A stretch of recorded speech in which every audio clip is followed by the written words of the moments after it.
Okay, family, it is time to commit. What is it time for you to commit to? It is time for you to commit to not only your financial future, but a financial future if you feel like you want to commit to yours. So if you want to learn how in this video, I need you to do what? Come on in and stay tuned. So if you're ready, let's go. The Debt Demolisher TV with Sophia Melone. Hi, everyone. It's Sophia Melonē, the Debt Demolisher, here to bring you the tools, tips, and tricks to help you manage your financial baggage the right way. What an honor and privilege it is to be before you all for yet another episode drop here on the Debt Demolisher TV, where today we're going to be talking about commitment. Now, how committed are you when it comes to your finances? I know that finances is a very touchy subject.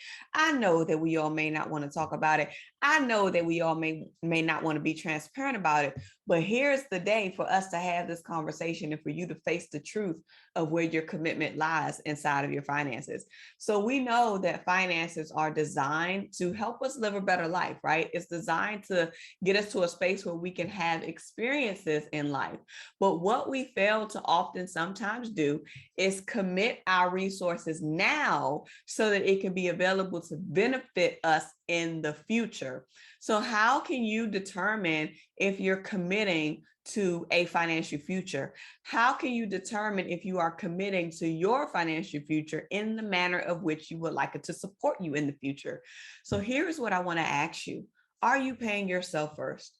That's the number one indicator to determine whether or not if you have a commitment to your financial future. Because when you consistently pay yourself first and you consistently allow those resources to grow, you are thinking about the future. You are thinking about a future expense, and you are thinking about when that expense comes, you will have the resources to fund it instead of having to rely on debt or borrowing to allow that expense to be satisfied. So if you are not paying yourself first, that may be an indication that you're not really ready to be committed in your finances, because being committed in your finances is more than just budgeting. It's about setting your future up for success. Do you pay yourself first consistently? Check that box. And if your box is not checked, that needs to be the first thing that you commit to doing. Even if it's $1, if it's $5, if it's $10, if it's $20, the key point is you want to be consistent in paying yourself first. You have to learn to put yourself at the top of the pay list. So until you've learned to do that, that is going to be an indication that you're not quite ready to be fully committed in your finances. The second indicator to let you know if you're committed in your finances is that you are actually contributing to a retirement plan. Whether you're self-employed or if you are employed by an employee or an employer, then you actually have the ability to be able to contribute to a retirement fund. So if you are not setting aside funds to contribute in a retirement plan, regardless of the type of company that you're in or that you're with, or if you're an entrepreneur, you should always be thinking about your future and setting aside a portion of your funds to satisfy that. So I remember when before I even started my debt freedom journey, I had this huge fear of investing because that's all that was taught to me. Don't put your money in the stock market. Don't put your money in any of these accounts because you're going to lose all of your money. So when I started working, I didn't contribute anything.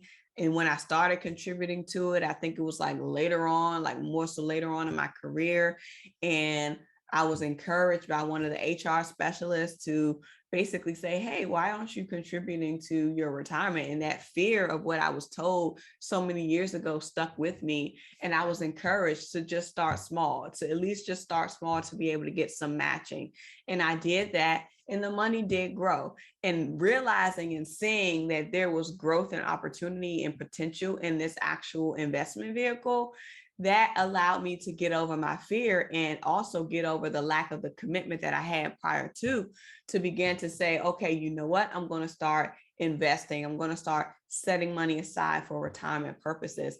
And it's been the greatest decision that I could have made for myself, because once you set it and once you forget it, it will grow. So the same thing that you can do with setting it and forgetting it in your personal finances in terms of establishing your reserves, you could do the same thing with establishing your retirement reserves, because that retirement fund is supposed to be able to sustain you when you're no longer having to work and you reach that retirement phase. So if you're not in the space where you're committing and you're not in the space where you are contributing to your 401k, then that's an indication that you are not committed to your financial future. Another indication to kind of pinpoint to say, hey, am I really ready? Am I committed to my finances as much as I believe I am? You aren't willing to learn about investment options. You aren't willing to do the work to get some form of understanding about investment conversations. One of the things that we do on the Debt Demolisher TV's book club, which is a Patreon only book club, I'll go ahead and put that link right here in case any of you are interested. We have a book club that's going on, and we've been actually studying a book that is really teaching us some of the different aspects around investing and how to grow your future and how to build wealth and how to do it in the most simplistic manner. But oftentimes we have that fear of not even wanting to get involved in it, that we don't even want to learn the basics. And so what we're doing over on the Patreon side of things, shout out to everybody that is a part of the DDTV book club on Patreon, but we have been really having some great conversations and dialogue around investing and finding those different resources that can help us get acclimated with the knowledge that will allow us to be comfortable enough to start investing. Because I understand that each of us are in different spaces. You watching could be in a very different space. Maybe your children watching may be in a different space, depending on how old you are. But it is okay to realize, like, hey, I haven't jumped in, but it's not too late to jump in.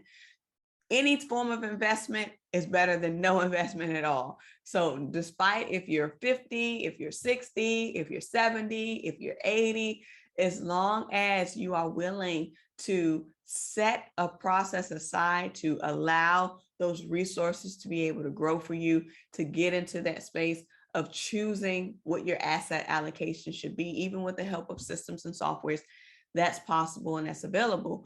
But you have to think about, what am I willing to learn? So if you are willing to get familiar with asset allocations, what it means to rebalance, what it means to be involved in an index fund, what it means to have a financial advisor, what it means to be involved with a hedge fund manager, what all of these different conversations mean, it could be that you're not ready to be fully committed to your future, because all of these things tie into your financial future. The key to having a strong financial future is taking the resources that you have now and positioning them to grow so that they can multiply and accumulate even more wealth that you will be able to live off of in the future, that you will be able to meet your needs off of in the future. So think about these three things. Think about your level of commitment. Are you willing to learn? Are you willing to put the pedal to the metal to say, I don't understand this, let me get some help? Are you willing to say, let me contribute to my retirement plan, at least while my employer is matching?